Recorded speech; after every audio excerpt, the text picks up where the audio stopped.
Bonjour à tous. Salut à tous, salut Antoine. Salut Quentin, ça va bien? Ça va bien et toi? Ça va au top parce qu'aujourd'hui on va vous donner tous les deux une des techniques essentielles pour renouer le contact avec son ex. C'est quelque chose qui cartonne, c'est quelque chose que Quentin utilise toujours en coaching. C'est moi-même quelque chose que j'utilise dans mes coachings, que je donne à tous mes élèves. Il y a déjà eu pas mal d'articles dessus, il y a déjà eu 2-3 vidéos maximum en 10 ans. Donc aujourd'hui on va revenir sur cette stratégie qui s'appelle la stratégie du tiers, T-I-E-R-S.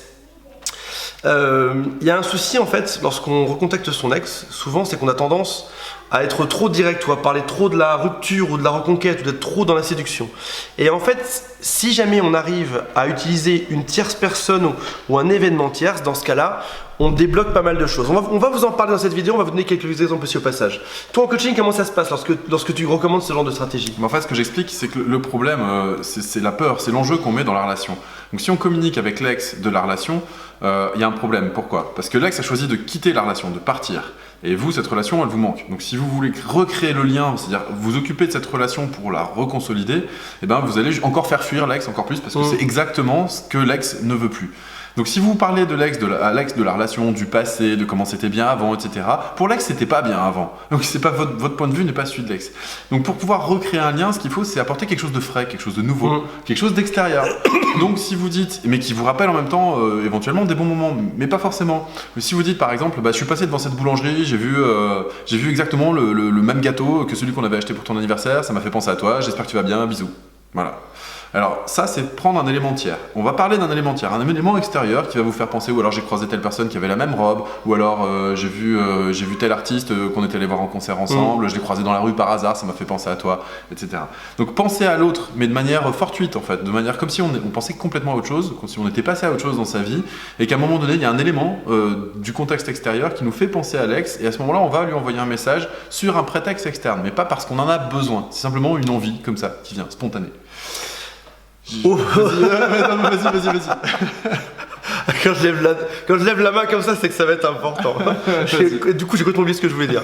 Et ce qu'il faut savoir, c'est que déjà, il y a les messages qui parlent d'événements tiers. Par exemple, tiens, j'ai vu ça, j'ai pensé à toi. Alors, si vous êtes en rupture amoureuse, ce qui est le cas si vous regardez cette vidéo a priori, tout doit vous rappeler votre ex, donc ça devrait être quasiment simple quoi.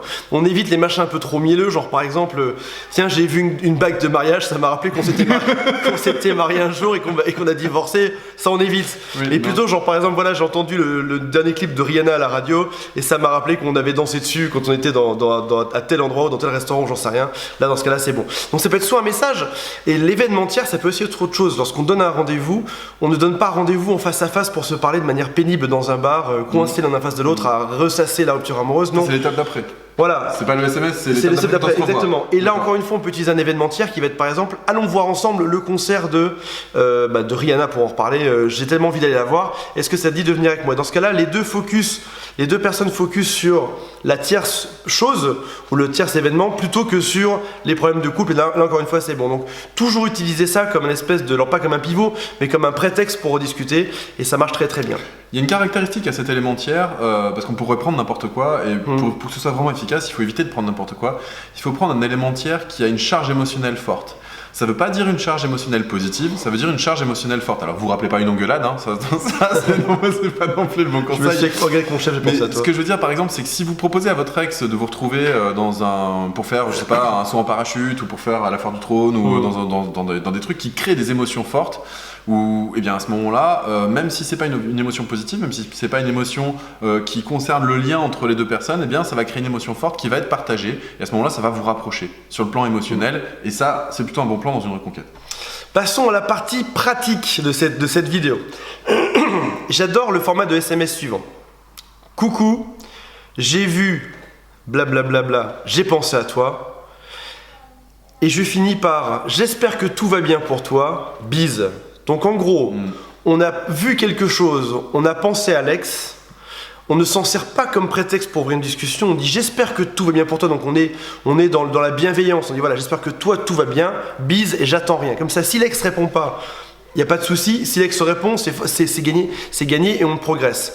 Et en plus, on montre par là que on est dans de bonnes intentions, on n'est pas en train de le harceler, on n'est pas en train d'avancer dessus, on veut pas absolument de réponse. Ça finirait pas par et toi, qu'est-ce que t'en penses, ou qu'est-ce que tu dis de ça, ou est-ce que si, est-ce que ça. Alors que là, on reste sur quelque chose qui est vraiment plutôt positif. Ce que tu soulignes, c'est juste, c'est parfait, c'est exactement ce qu'il faut. C'est plaisir de bosser avec toi. plaisir de bosser avec toi. C'est surtout ne pas finir le SMS par une question. Ne finissez pas vos SMS par quelque chose qui pourrait finir par un point d'interrogation. Parce que sinon, ça veut dire que vous êtes dans l'attente d'une réponse. Donc vous obligez quelque part votre ex à répondre. Et votre ex a besoin de liberté, sinon votre ex serait pas parti. Donc finissez par un point, genre j'espère que tu vas bien. C'est pas la même chose que comment ça va. Ouais. J'espère que tu vas bien, on finit avec un point. C'est pas un point d'interrogation, c'est un point final. Et donc du coup, on accepte, comme tu le disais, très exactement comme tu le disais, on accepte qu'il n'y ait pas de réponse et on met pas la pression à l'ex. Et l'ex ne répondra que si il ou elle a envie. Et finalement, c'est quand même ça qu'on cherche à faire, c'est faire en sorte de savoir si un jour ou l'autre, notre ex aura envie ou pas de recréer le lien.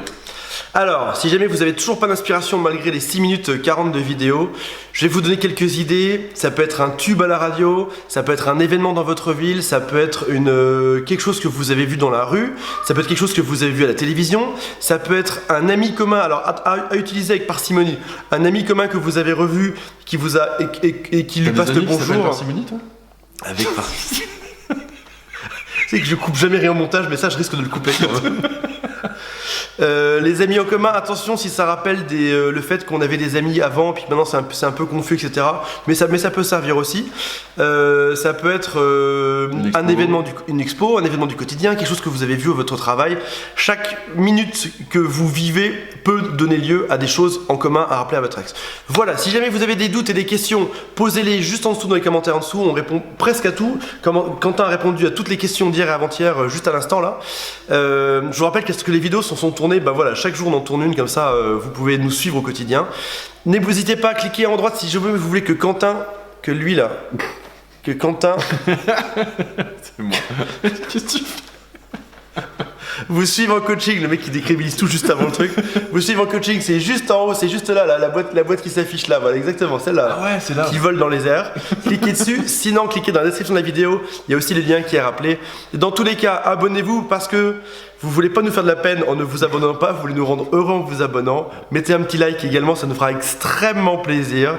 Vous savez que vous nous nourrissez de vos likes, donc plus il y en a, plus on est content derrière. Et de vos commentaires aussi. Et de vos commentaires. Et on vous dit à demain pour une prochaine vidéo. Salut à tous. À très vite, salut.